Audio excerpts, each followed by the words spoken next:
No? Okay, cool. So the next item, let me just open my agenda up again.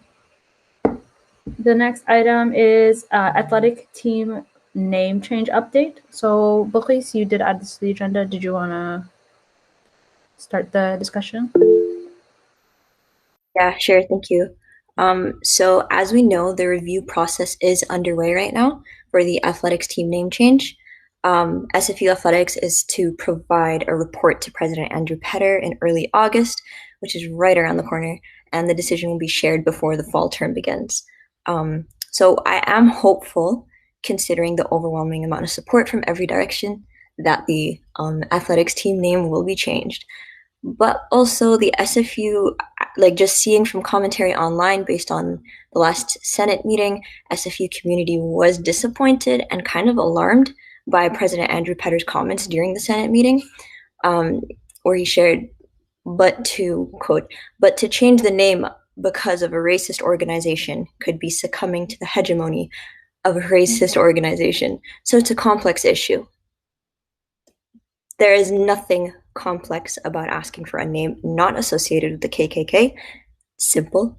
And the rhetoric really just shows how institutions not understanding the gravity of racial trauma systemically inflicted on racialized people, especially Black and Indigenous people at SFU. Um, and including this clan name has like directly perpetuated. So yeah, it just goes again to show why we need racialized people in decision making positions at SFU so that BIPOC perspectives are no longer considered an afterthought or just blatantly gaslighted. So, thanks again, Council. I know there has been a really good letter that's been put out and been circulating. And thank you to student organizers and allies who have been putting in the work. Shout out to Black athletes who have been doing the work for years. We'll see President Petter's decision soon, and we'll follow up accordingly. Thanks, Bilquis. Yeah, so we asked if there was any change to the timeline or to the consultation in the hopes that the university maybe realized that you don't need to spend, I don't even want to know the amount on a consultation when students have essentially told you already what they want to see the outcome as.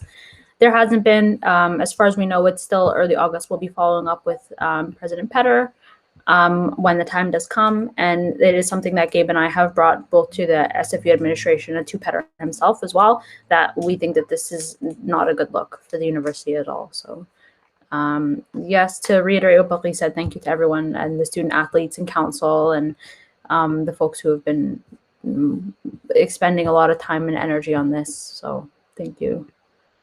Cool. Does anyone have any commentary, questions? I guess it's kind of just a waiting game at this point. Cool. All right. So in that case, we can move on to the next discussion item, which is SFSS 2019 racial profiling incident. Belize, did you want to speak to that one? Yeah, thank you. So, I think this is an important one to be bringing up at this point. So, at the SFSS 2019 elections debate, there was a case of SFSS board members and society staff collectively targeting a Black man by pre planning calling security on him and subsequently planning to escalate by involving police. Um, During the debate, the alum was not endangering himself or others, nor was he ever banned from campus for any reason. You can watch the SFSS 2019 elections debate on the YouTube account, which I will link in the chat right here. But yeah, so Black members of SOCA at the event immediately spotted the racial profiling that they're all too familiar with, and they jumped in because no one else there would. And this was an attempt to, de-escalate a situation that should have never been instigated in the first place. So Black students had to defend that not only had the alum done nothing wrong to deserve this treatment, but also explain why calling the police was a direct threat to Black men's livelihood. The situation was one of blatant abuse of power by SFSS and SFU security. It's another example of institutional racism. I witnessed what happened at the debate.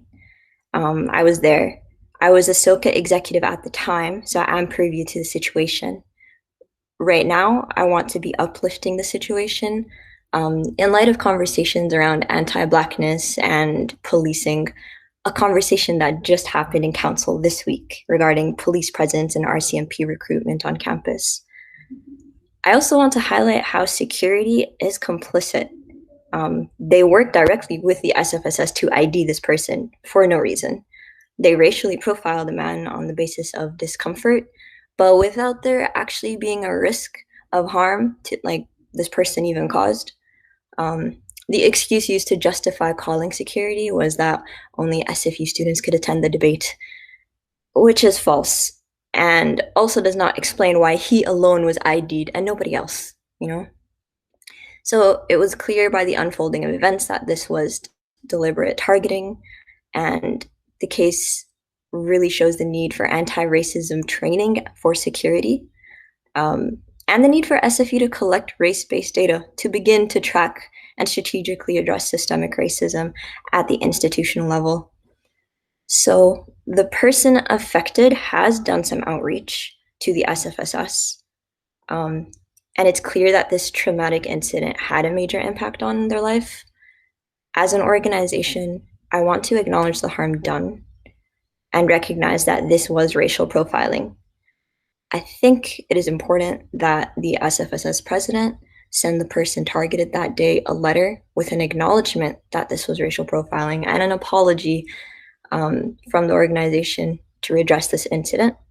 So I ask board members if you are agreeable to this.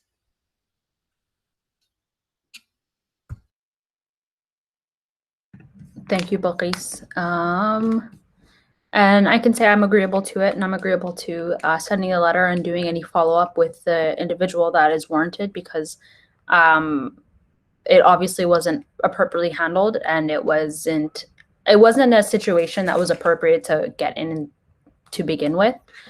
I was at the debates as well. There was nothing going on that would have warranted security or police, or even like somebody came up and wanted to ask a question, just like other alumni have done, just like other staff members and non-students have done.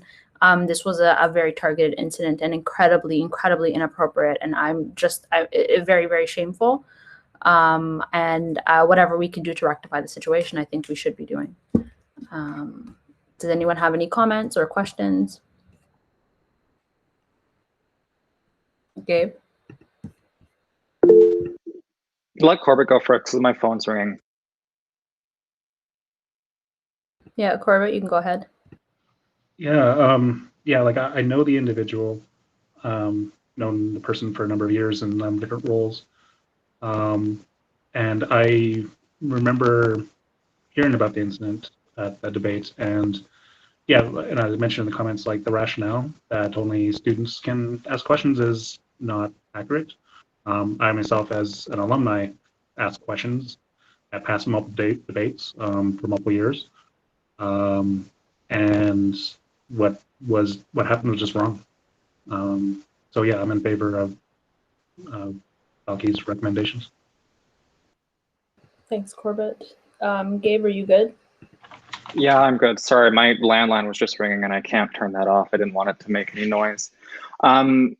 I was not at that debate, and this is the first I'm hearing of it, but it's honestly pretty horrifying to hear that this happened within our own organization and this institution. And I think that at a bare minimum, yes, we need to send a letter out acknowledging and apologizing for this situation. But there is more we can do, I think, to make sure that in the future, that security gets, bias training so that this racial profiling doesn't happen in the future ever again, because it's wrong. We can't let this slide. We can't continue to let this slide. Thank you, Gabe. Folks, or Wei-Chun is next. Wei-Chun, you can go ahead. Yeah, I'm in favor of this. Sending a formal apology. That was really hard to hear, and for that person to go through that, it's really horrible, and to know that it was intentional to call the cops even though he had done nothing wrong. And someone also brought up the discussion at a council recently about our just talking to career services about banning RCMP presence, and there was questions and a little debate, and it is true that the board could inform the council better on with a report of why we're doing it, but also to acknowledge that we can't keep dismissing the lived experience of especially Black and Indigenous people with relations to policing. We cannot keep asking questions of where is the data, where is the proof, do you have this and that, because this is a known thing. It's in the current political climate where everything is out there with all the Black Lives Matter movement happening, we can't keep questioning these kind of things. We know it's there, we know it exists, we know Black and Indigenous people are targeted in this situation, in this policing. So yeah, I wasn't there for the full thing, but I heard a few questions, and it was really hard to hear that people are still questioning these things, especially directly to Black and Indigenous people talking about this issue. So that's all I want to say.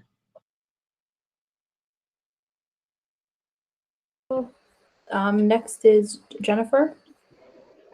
Yeah, so what I wanted to say has mostly already been said, but I guess I just had some questions. Thank you, Bucky's, for bringing this up. I know you mentioned some action items, like asking SFU to collect race-based data, having training for security, and even sending a letter to the individual affected.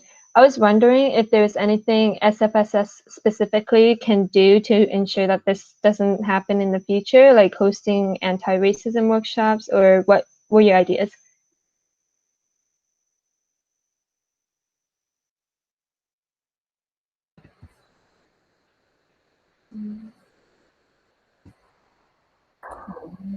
Okay, sorry.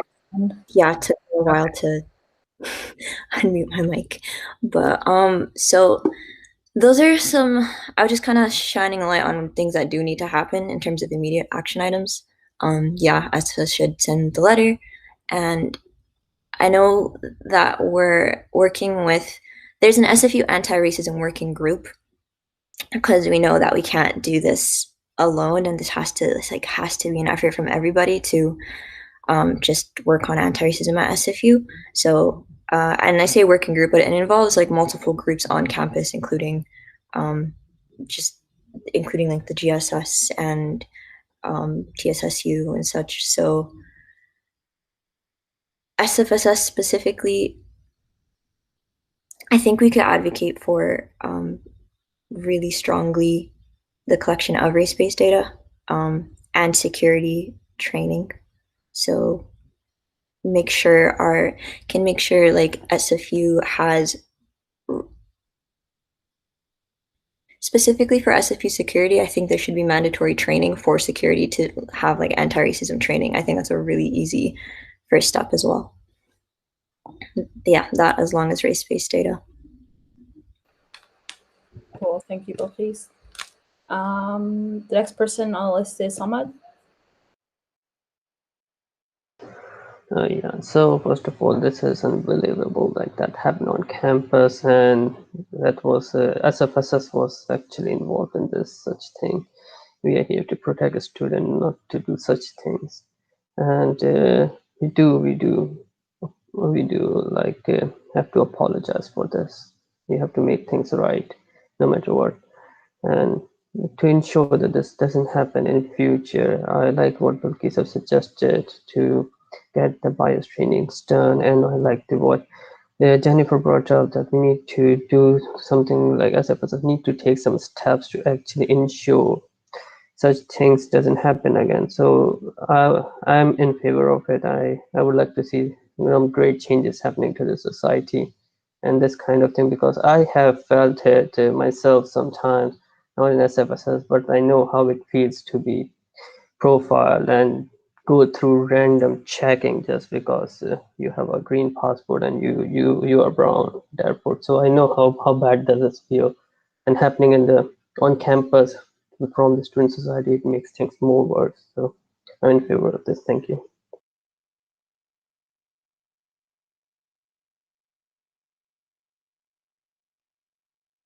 Also, you're muted. Sorry, I was just saying next on the list is Matt. Okay, can everyone hear me? All right, perfect. Thank you, Balkis, for bringing this up here, especially, I think it's important to recognize how important it is to, have these discussions here, and how we're able to, make sure that this work is done in a good way. I just want to say that this isn't just one isolated incident. This has been ongoing, especially I think this addresses more of the issue around security on campus. This isn't the only time that individuals have been profiled, especially on campus. There's been a lot of, even just for Black and Indigenous people on campus. This has been ongoing for a long time, especially with campus security. I've seen it, from the FNSA,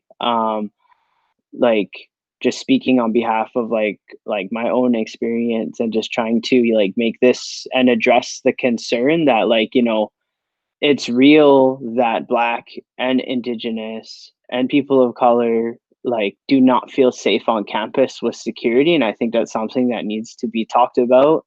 And this is something that we need to have more of a discussion on. And if, there's always going to, it's uncomfortable. It's an uncomfortable conversation, but until that's your lived experience and that's something that happens to you, especially when you're at an institution that, you're there paying your tuition and making sure that you have a good experience and you're gaining this education, you're making friends. Well, that doesn't really mean much if, you don't feel safe there. We're in these positions because we have our own lived experience and we bring it to a point where we can, hopefully make it better for other students, that this doesn't happen to them in the future, and that we can work towards making things more accessible, making things more inclusive, making sure that, they're there's exactly what they need is cultural sensitivity training,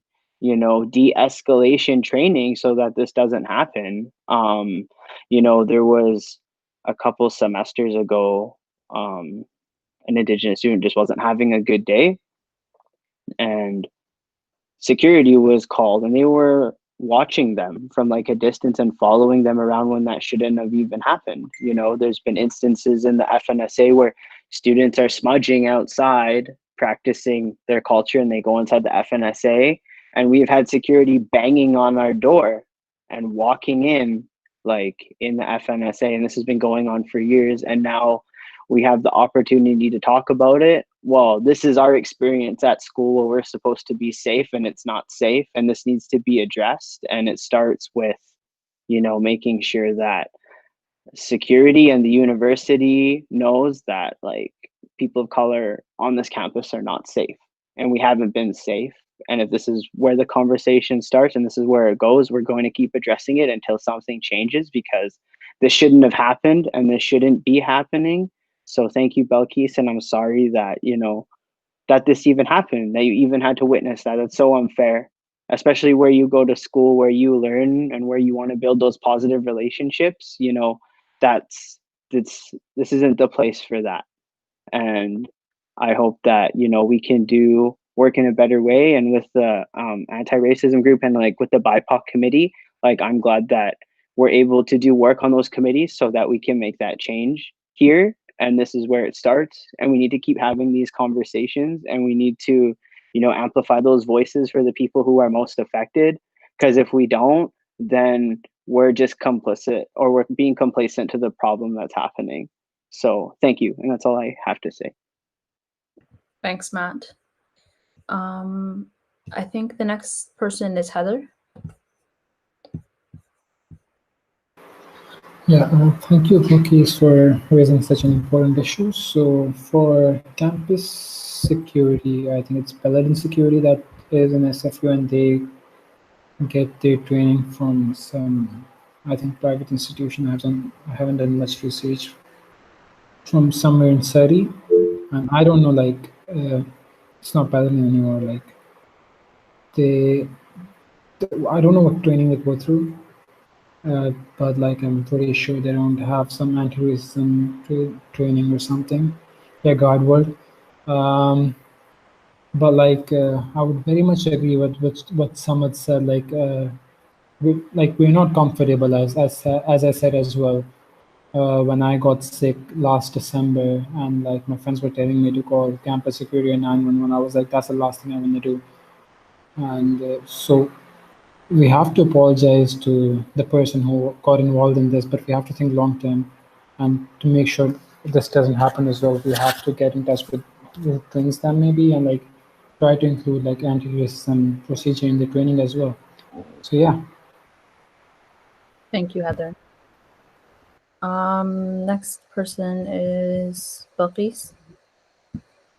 So you're right, Heather, we should be like looking long term. And I think I just got to sit on what Jennifer was asking. What can SFSS do specifically?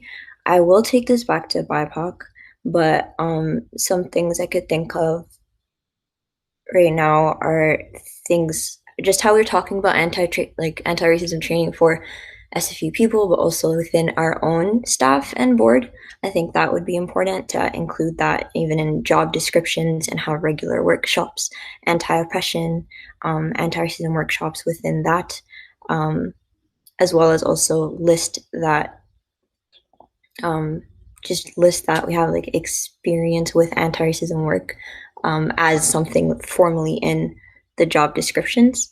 I know this is something like that president and transition manager LJ could work on, and we're like are having these conversations, and also encourage the union QP to also have conversations about this too, especially considering collective bargaining is coming up. I think this is just a really good opportune moment for that. And in general, I think we should definitely be formalizing the inclusion of BIPOC within our policies and processes. So this includes like formalizing relations between constituency groups and the SFSS, you know, like having those direct points of contact and regular consultations, and having overall just working towards decolonizing. Not saying I know exactly what that looks like, but I know there's something to address systemic racism. We need to work systemically. So definitely including stuff within processes formally. So yeah, that's all I could think of. Thanks. That was a good question, Jennifer. And I'll be taking it back to BIPOC committee along with Matt, and we'll try to we'll have that conversation, and we'll let the board know.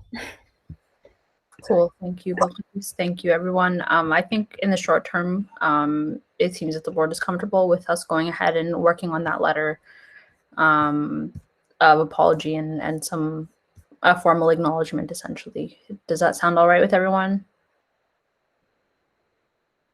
Yeah. Okay, cool. So we can get started on that. So it sounds like some action items on our end. So shall we move on to the next discussion item?